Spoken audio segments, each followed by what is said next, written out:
पिछले 6 साल में हमारी सरकार ने किसानों की एक एक जरूरत को ध्यान में रखते हुए अनेक महत्वपूर्ण कदम उठाए हैं।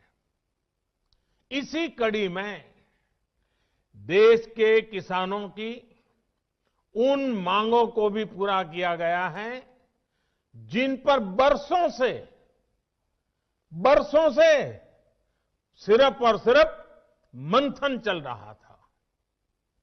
बीते कई दिनों से देश में किसानों के लिए जो नए कानून बने, आजकल उसकी चर्चा बहुत है। एक कृषि सुधार, ये कानून रातों रात नहीं आए हैं। पिछले 20-22 साल से इस देश की हर सरकार ने, राज्यों की सरकार ने इस पर व्यापक चर्चा की है। कम अधिक सभी संगठनों ने इन पर विमर्श किया है। देश के किसानों के संगठन, कृषि एक्सपर्ट्स, कृषि अर्थशास्त्री, कृषि वैज्ञानिक, हमारे यहां के प्रोग्रेसिव किसान भी लगातार कृषि क्षेत्र में सुधार की मांग करते आए हैं। सचमुच में तो देश के किसानों को उन लोगों से जवाब मांगना चाहिए जो पहले अपने घोषणा पत्र में इन सुधार करने की बात लिखते थे, वकालत करते थे और बड़ी बड़ी बातें करके किसानों के वोट बटोरते रहे, लेकिन अपने घोषणा पत्र में लिखे गए वादों को भी पूरा नहीं किया। सिर्फ इन मांगों को टालते रहे क्योंकि किसानों की प्राथमिकता नहीं था और देश का किसान इंतजार ही करता रहा।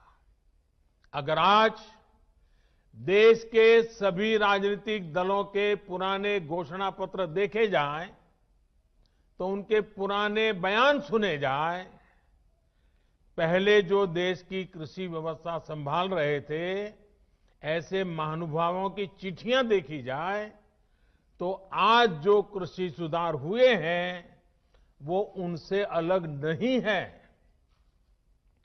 वो जिन चीजों का वादा करते थे वही बातें इन कृषि सुधारों में की गई हैं।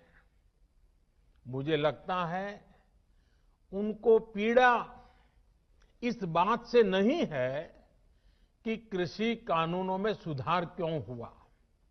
उनको तकलीफ इस बात में है कि जो काम हम कहते थे लेकिन कर नहीं पाते थे, वो मोदी ने कैसे किया, मोदी ने क्यों किया, मोदी को इसका क्रेडिट कैसे मिल जाए।